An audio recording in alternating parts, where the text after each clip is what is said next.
Bonjour à tous. On est content de vous retrouver pour une nouvelle interview. On va découvrir aujourd'hui Céline Boutier, qui est numéro 1 française en golf.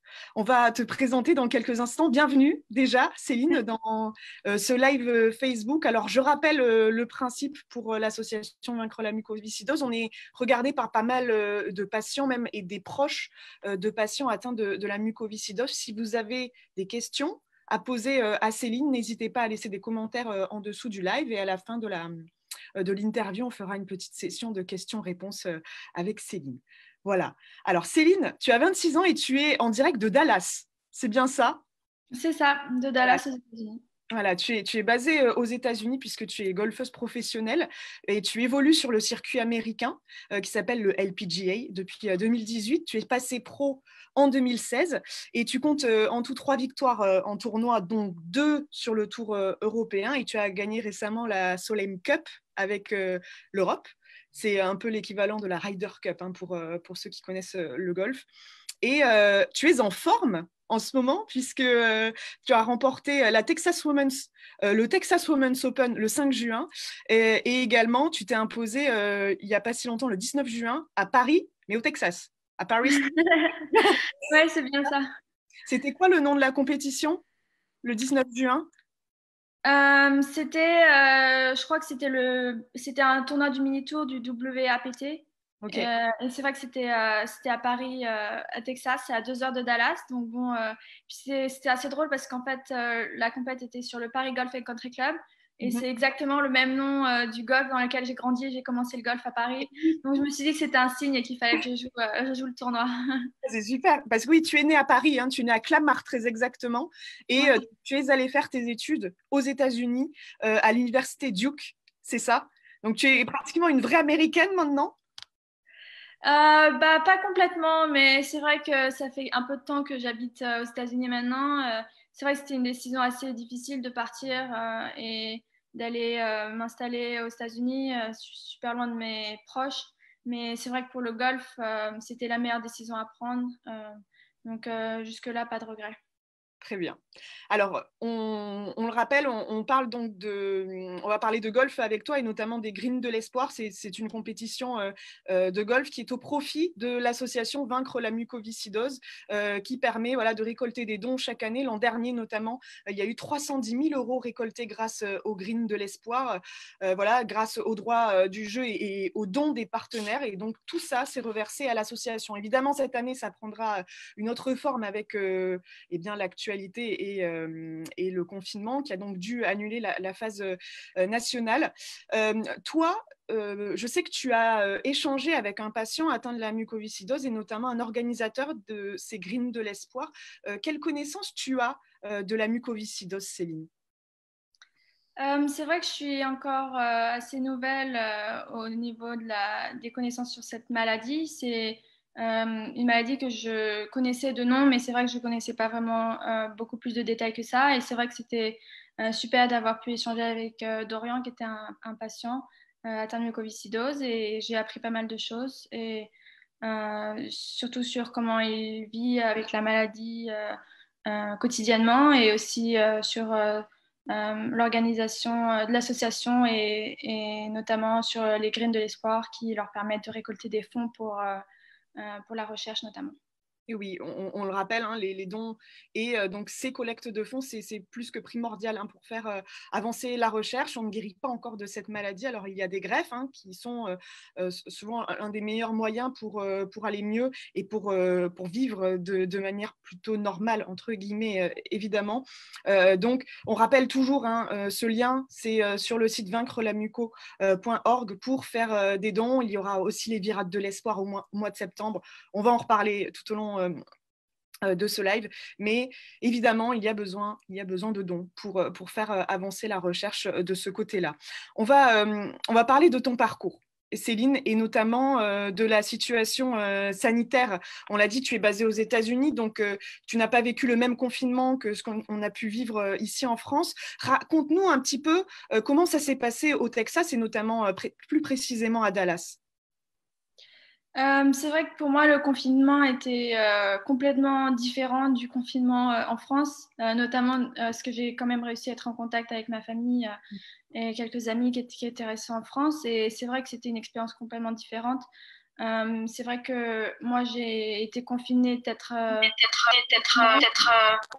après, c'est vrai qu'ils ont commencé à réouvrir les restaurants et les bars, les magasins, tout ça, très rapidement. Et c'est vrai que du coup, moi, j'ai pas vraiment été confinée si longtemps que ça. Et c'est vrai que mon golf aussi était ouvert la majorité du temps. Donc, j'ai toujours, si j'en avais un peu marre de rester à l'intérieur, je pouvais toujours aller m'échapper au golf et jouer à quelques trous ici et là. Donc, c'est vrai que moi, mon confinement était une expérience beaucoup plus facile et beaucoup plus positive qu'en France. On en est où de la situation sanitaire justement aux États-Unis? J'imagine qu'il faut prendre beaucoup de précautions quand on joue au golf. Comment ça se passait pour toi? Tu étais seule ou c'était limité à un certain nombre de personnes? C'est vrai qu'il y avait quand même quelques précautions. Donc, le clubhouse était fermé. On ne pouvait pas jouer à plus de trois par partie. Forcément, il fallait respecter les règles de distanciation sociale et forcément éviter de toucher les drapeaux. Pas de râteau sur les bunkers. Donc, on devait juste ratisser au mieux qu'on pouvait avec le pied. Et voilà, après, c'est vrai que c'était quand même assez safe au niveau du respect de ces règles-là, parce que c'est vrai que les gens s'y prenaient quand même assez sérieusement. C'était aussi la seule activité que tout le monde pouvait faire, en fait, parce que tout le reste était fermé pendant pas mal de temps. Donc, il y avait quand même pas mal de monde au golf, mais c'est vrai qu'ils ont quand même réussi à faire respecter les règles de distanciation sociale. Et donc, toi, physiquement, comment tu as fait pour te maintenir en forme pendant cette période? Bah, c'est vrai que c'était pas facile parce que forcément toutes les salles de sport étaient fermées et j'ai pas pu voir mon préparateur physique non plus. Mais bon, déjà, je jouais pas mal sur le parcours, donc je marchais à peu près 18 trous tous les 2 jours. Et après, c'est vrai que j'ai quand même réussi à faire pas mal d'entraînement physique chez moi sans équipement, mais au moins pour travailler le cardio et maintenir un peu la forme, quoi. Ok. Et tu étais en contact avec ta famille? Tu étais toute seule aux États-Unis ou tu as des proches quand même qui sont avec toi? J'ai mon frère qui est venu habiter chez moi pendant 2 mois et demi. Après, il est reparti début juin. Mais c'est vrai que c'était sympa d'avoir quelqu'un aussi avec soi parce que c'est vrai que quand même de s'isoler tout seul, c'est assez difficile. Mais non, moi j'avais de la chance d'avoir mon frère avec moi. Et puis aussi, forcément, j'étais toujours en contact via les réseaux sociaux ou avec FaceTime et tout ça avec ma famille en France. Alors, tu as repris la compétition, même si ce ne sont pas encore les compétitions officielles du Tour américain. Raconte-nous un petit peu comment ça s'est passé. Est-ce qu'il y avait une ambiance un petit peu bizarre parce que vous avez joué à huis clos ou Oui, pas du donc tout? j'ai fait 2 tournois avant de reprendre sur le tour américain. C'est vrai que mon premier tournoi, c'était vraiment très sérieux parce que c'était le Texas Open, donc c'était à Dallas. Et là, il y avait vraiment beaucoup de mesures pour éviter le contact. Et du coup, on avait un volontaire qui s'occupait du drapeau, qui s'occupait de ratisser les bunkers, de faire le live scoring. Donc, on n'avait même pas besoin de toucher une carte de score ou quoi que ce soit. Et on avait une voiturette chacun, donc pas besoin d'être proche de personne ou quoi que ce soit. Et après, la semaine à Paris, au Texas, c'était une expérience complètement différente. Et là, c'est vrai qu'ils ont beaucoup moins mis l'accent sur les précautions sanitaires. Et donc, ça, c'était vrai que c'était un peu bizarre. Mais je pense qu'une fois qu'on sera sur le tour, ils vont faire un maximum pour éviter de propager le virus. Ça en est où? C'est quoi l'ambiance environnante aux États-Unis en ce moment? Bah, c'est vrai que ça varie beaucoup en fonction des États. Après, au niveau du Texas, ils sont vachement relax. Et c'est vrai que là, donc, ils ont réouvert pas mal de choses récemment et ça a quand même eu des conséquences vu que le nombre de cas continue d'augmenter jour après jour. Donc là, je ne sais pas s'ils vont refaire un confinement ou quoi que ce soit, mais c'est vrai que ça a des conséquences, quoi. Et après, ça dépend vraiment d'un État à l'autre. D'accord. Alors, tu vas reprendre sur le LPGA Tour bientôt. Ça va reprendre à la fin du mois de juillet, c'est ça? Ouais, c'est ça. D'accord. Donc, raconte-nous un petit peu quel va être le calendrier pour toi. Bah, c'est un calendrier qui est encore pas certain, c'est-à-dire qu'on a 2 semaines dans l'Ohio d'affilée, donc ça nous permet d'éviter un peu de trop voyager. Donc on va rester 2 semaines dans le même hôtel, dans la même ville. Et après, c'est vrai qu'on est censé avoir 2 semaines en Écosse. Et ça, c'est vrai qu'on n'est pas encore confirmé. Donc on sait pas, on attend, je crois, d'ici la semaine prochaine, on aura la confirmation si on va là-bas ou pas. Et après, on va enchaîner quelques tournois aux États-Unis. Et après, c'est vrai qu'on a un gros point d'interrogation sur l'Asie en fin d'année.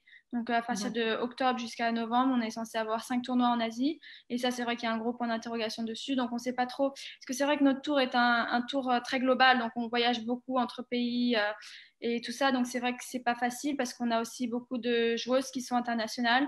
Donc, gérer tout ça, c'est quand même très compliqué. Il y a eu des golfeuses ou même des golfeurs contrôlés positifs récemment.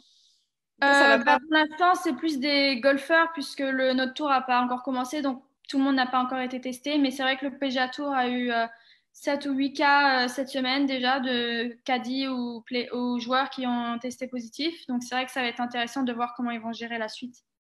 D'accord. On va reparler un petit peu de l'association maintenant que tu es un petit peu plus sensibilisée à la mucoviscidose. Est-ce que, par exemple, participer au Green de l'Espoir ou peut-être devenir ambassadrice, ce serait quelque chose qui t'intéresserait? Bah, c'est vrai que c'est une idée assez nouvelle pour moi parce que j'avais jamais vraiment pensé. Et c'est vrai que je suis jamais vraiment trop en France, mais si je pourrais, moi je pense que c'est une idée qui me plairait si je pouvais être un peu plus investie avec l'association, notamment avec les Graines de l'Espoir, vu que c'est le lien quand même avec le golf et l'association. Donc si je peux aider la maladie et l'association à avoir un peu plus de visibilité, pourquoi pas, oui.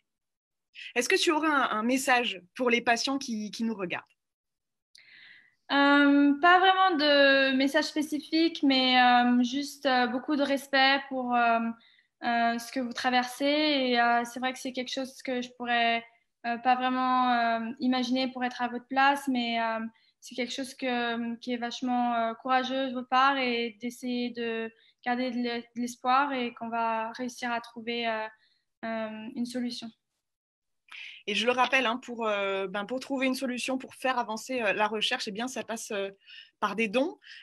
Évidemment, il y aura les virades de l'espoir à la fin du mois de septembre. On aura l'occasion de vous redonner des informations hein, par rapport aux virades de l'espoir qui se tiendront à la fin du mois de septembre, donc à la rentrée.